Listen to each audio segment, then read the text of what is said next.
Congratulations to the Canadian Centre for the Study of Cooperatives on 40 awesome years. We are pleased to celebrate with you and are eternally grateful for your work on the CIP project, the Cooperative Innovation Project. The Cooperative Innovation Project was the largest community-based research project I've ever been a part of or ever seen. We worked across Western Canada with thousands of people to try and understand, is the cooperative business model still relevant for Western Canada? And if so, why weren't we seeing more cooperatives being created? Well, when we got the data back, it was clear. People value community-based solutions to the problems they're facing. They value working together to overcome challenges that are facing their communities.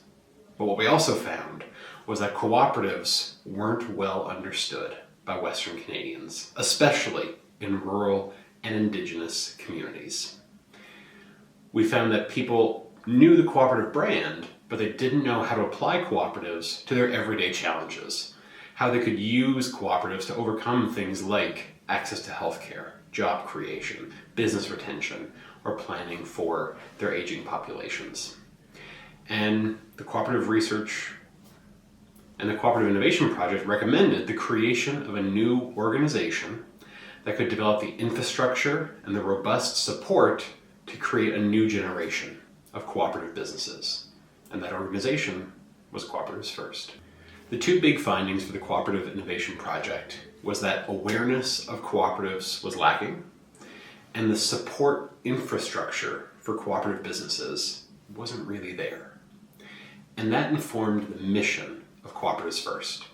We spent our first couple of years building, with our partners at the Canadian Centre for the Study of Cooperatives, the tools, the resources, and the online courses to help entrepreneurs learn more about cooperatives and then start their own cooperative business.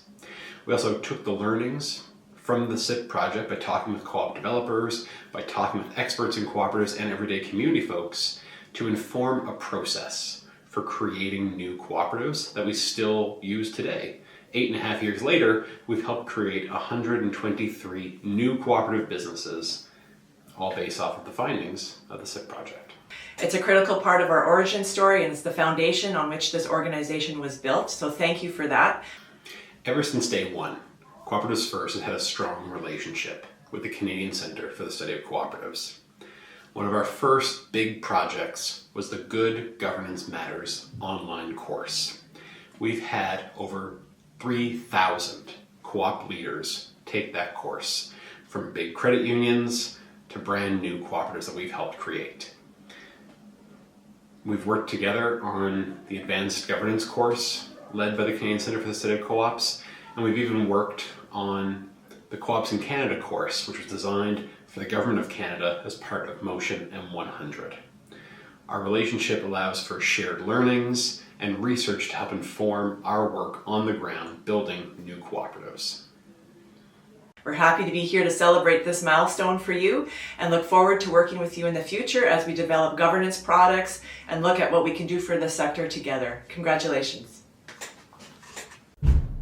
Hello everyone, I'm Martin Boucher. I want to share how the Canadian Centre for the Study of Cooperatives have been essential in supporting the research and partnerships that made Community Energy Cooperative Canada a reality. It all began in 2020 with a national census of renewable energy cooperatives that I worked on with Marc-André Pigeon, supported by the Centre. We identified 47 renewable energy cooperatives from across the country, and through the census and interviews we conducted with the sector, we saw a need for a second-tier organization to support these cooperatives. In 2021, we received a grant from the Social Science and Humanities Research Council. Using this funding and with the Centre's continued support, this funding allowed us to bring renewable energy cooperative leaders to Ottawa for the first ever national meeting. From that meeting, we formed a steering committee, which led to the official incorporation of Community Energy Cooperative Canada in December 2023. So not even a year old today, but almost.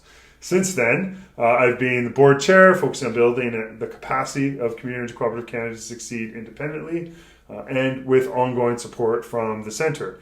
Since incorporating, we've collaborated with academic partners like the University of Guelph, Dalhousie University, the University of Alberta, Royal Roads University. This summer in June, we held our first annual general meeting and National Energy Forum in Halifax. And recently we raised, through our partnerships, both with practitioners and academics and the Centre, about $1 million for operational funding and applied research support. So thanks to the Centre's support, we've published papers together, written op-eds, supported students, and as a result of some of this funding, we're going to create 2 staff positions. We're also planning our next annual general meeting and forum in Victoria this summer in British Columbia, and continue to expand our applied research partnerships.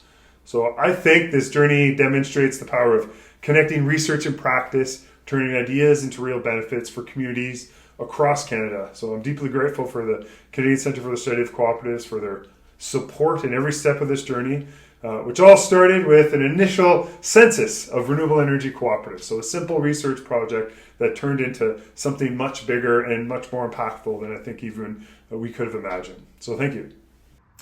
Our research project was a collaboration between the City of Saskatoon and the Centre for Co-ops in something that was called a Research Junction Grant. The research was essentially evaluating whether or not our organization, Build Up Saskatoon, could demonstrate significant public savings through our programming, which involves supporting, employing individuals leaving corrections.